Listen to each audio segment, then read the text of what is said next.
오히려 이제 부동산 시장을 축소 그리고 이제 좀 이게 완화하게 하는 그런 느낌인데, 그리고 방금 좀 전에 돈 이야기 하셨는데 중국에서 얼마 전에 금리 인하했잖아요. 네. 근데 보통은 금리 인하가 이제 물가가 다 떨어지고 안정화가 됐어. 그래서 내리는 경우가 있고, 강제로 어렵게 경제가 너무 안 좋아져서 강제로라도 경제를 조금이라도 부양하기 위해서 금리를 낮추는 경우도 있는데, 그렇죠. 이번 금리 인하 같은 경우에는 사실 후자에 해당되잖아요. 그렇죠. 현재에선 지금 이 금리 인하에서 어떤 효과가 있는지 아니면 역효과가 있는지 혹시 좀 이야기 부탁드려도 될까요? 네. 사실 금리 인하를 기대했을 때 저희가 기대했던 건 뭐냐면, 저희가 이제 베이시스 포인트라고 표현을 하잖아요. 그럼 이자율 0.1%, 10 베이시스 포인트 BP라고 얘기하는데 10bp보다는 좀 더 강력한 게 나오길 바랬거든요. 네.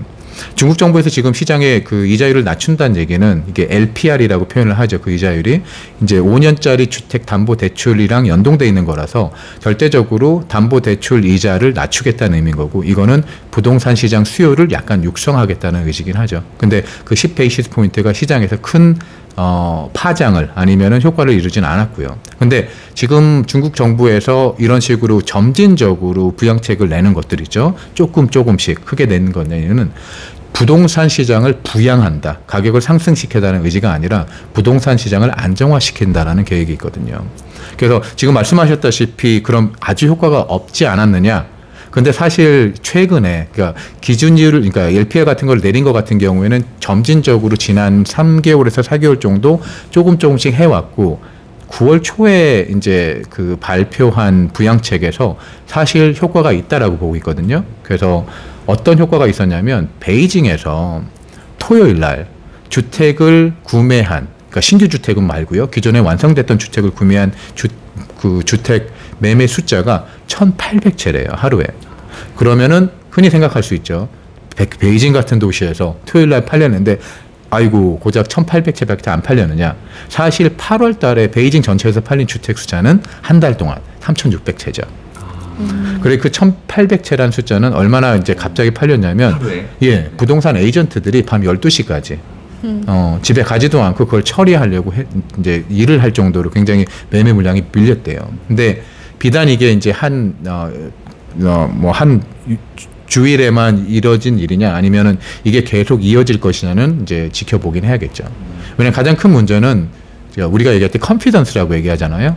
자기들이 향후 이제 경제에 대한 자신감 아니면 불안감, 이런 것들이 없어져야만 이제 주택의 수요가 다시 상승을 하고 주택을 구입할 거기 때문에, 그래서 그런 문제는 좀 지켜봐야 될 것 같고요. 네. 근데 아직까지는 100% 이게 상승이다, 아니면 안정화가 돼가지고 부양이 돼서 올라갈 것이다라고는 말씀 못 드릴 것 같아요. 네. 방금 또 이야기해 주신 부분 때문에 궁금한 게 생겼는데, 중국의 부동산 이슈, 그러니까 부동산 위기의 이야기를 한국에서 뉴스에서 굉장히 많이 보도를 하고 있어요. 그래서 재생산을 계속 하고 있는데, 지금 그러니까 우리는 현지 사람이 아니라 이제 저희는 외국인이잖아요. 중국 사정을 정확히 알 수 없으니까. 지금 중국 그 당시에 이제 중국 국민들이나 아니면 정부에서는 이 부동산 위기를 굉장히 이게 심각하게 보고 있는지, 아니면 우리가 보고 있는 뉴스들이 조금 과장돼 있는 거지, 좀 어느 정도인가요? 네. 너무나 잘 표현해 주신 단어인데요. 과장됐다라는 거. 사실 한국이나 아니면 다른 서방 국가들 같은 경우에는 가장 극명한 정치인이 도널드 트럼프긴 하죠. 이제 반중 심리가 사실은 있어요. 그러니까 중국에 대한 조금 부정적인 시각들, 이제 그래서 이제 신문 보도나 이런 데서도 중국에서 나오는 부정적인 경제 뉴스들을 약간은 왜곡까지는 아니고요. 사실은 사실이죠. 근데 그 사실을 조금 더 과장한 경우가 있긴 해요. 그게 언론사에서 잘못이라기보다는 아무래도 그 현지 사정이 진짜 현지에서 사람들이 생각하는 것보다는 겉으로 이제 서방 뉴스에서 보이는 보도에 따라서 이제 보도하는 측면도 있고. 근데 중국 이제 국민들의 객관적인 시각을 보자면 사실 그다지 동요하고 있지는 않거든요. 그래서 저희가 이제 중국 회사에 일하고 있고 중국 동료들이랑 많이 일하고 있고, 이제 중국 공조들도 이제 북경이나 상해나 아니면 중국 도시들에서 이런 피드백들을 받긴 하는데, 그런 피드백들이 대부분이 중국 정부가 해결을 하겠지 라는 믿음을 갖고 있다라고 생각을 하고 있어요. 근데 중국 정부가 지난 정책을 펼 때 테크 기업에 대한 규제라든가 아니면 코로나 봉쇄라든가 이런 데서 시행착오를 겪은 부분이 있긴 하죠. 왜냐하면 그 정책들이 100%잘 됐다라고 볼 수는 없는데 이제 그거에 대한 부작용 때문에 지금 경제 문제를 겪고 있는 거고 지표들이 안 좋게 나오는 거니까요.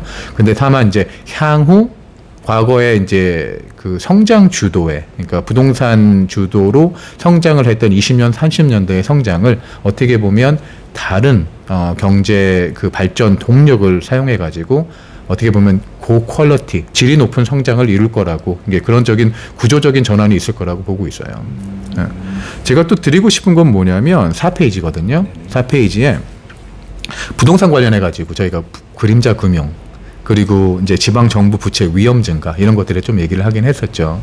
사실은 비구이완이나 아니면 컨트리 가든이나 아니면 헝다나 이런 부동산 기업들이 부도가 나는 사태도 굉장히 위험하긴 하지만 이제 다른 것 같은 경우에는 신탁 상품들이 이제 그 원금이나 아니면 이자 같은 경우에 이제 저희가 환매를 하는 것들이 그 불가한 이런 상품들이 발생하기 있거든요. 이제 신탁 상품이라면 뭐냐면 이제 생소하실지도 모르겠지만 중국에서 그 이자 은행 이자율보다 한 2%에서 3% 높게, 그러니까 뭐 한 8%에서 10%짜리로 그 사람들이 투자의 개념으로 산 상품들이 있어요. 그거는 이 돈 들어온 투자자들이 어디에 투자가 됐냐면 부동산 기업이 발행한 채권에 투자가 된 거죠. 근데 문제는 부동산 기업이 발행한 채권들이 이제 문제가 생기면서 이제 그 같은 신탁 상품도 원금을 돌려줘야 될 때나 아니면 이자를 지불해야 될 때 못 지불한 상태가 있어서 이 그림자 금융이 굉장히 커졌다. 그래서 이제 위험하다라고 얘기를 하고 있고, 다른 위험한 요소 같은 경우에는 뭐냐면 LGFV라고 지방정부 융자기구예요. 지방정부 융자기구가 뭐냐면 지방정부에서 사실 우리나라 같은 경우에는 세수, 그러니까 세금에 대한 수입을 사실 세금으로 걷잖아요. 근데 지방정부 같은 경우에는 땅을 빌려줘서 부동산 기업한테 땅을 어떻게 빌려줬냐면 100년 동안 이 땅에다가 뭐 주택을 지어가지고 사람들한테 팔 수 있는 권리를 파는 거죠. 그게 지방정부의 가장 큰 수입이었어요. 하지만 그 수입이 줄어들었죠. 왜냐하면 부동산 이제 수요가 줄었다기보다는 부동산 문제들 때문에 사람들이 사지 않기 시작하고 부도가 나면서 그 수입들이 많이 줄어들었고요. 또 다른 거는 뭐냐면은 이제 그러면 지출은 얼마나 늘었느냐? 과거에 코로나를 했을 때 2년 동안 지방 정부가 평소보다 지출이 엄청 많이 늘어난 게 뭐냐면 코로나 완전 봉쇄 해가지고 저희 그 PCR 테스트 있잖아요. 그거를 전 국민한테 실시했죠. 근데 북경이나 베이징 아니면 심천 같은 동네는 지방 정부의 다른 수입들이 크니까 그것들을 감당할 수 있었는데 그것보다 더 작은 도시들에서는 수입이 감소된 상태에서 지출이 너무 컸던 거죠. 그래서 지방 정부의 부채들이 어떻게 보면 이제 구조적인 리스크, 다른 경제 전반에 퍼질 수도 있다. 그리고 아까 말씀드린 이제 그림자 금융, 신탁이나 회사들이 팔린 것들에 대해서 환매가 중단된 것들이 이제 구조적으로 리스크가 발생하고 있다라는 게 지금 사실은 위험한 요소라고 작용하고 있어요. 중국에서. 네.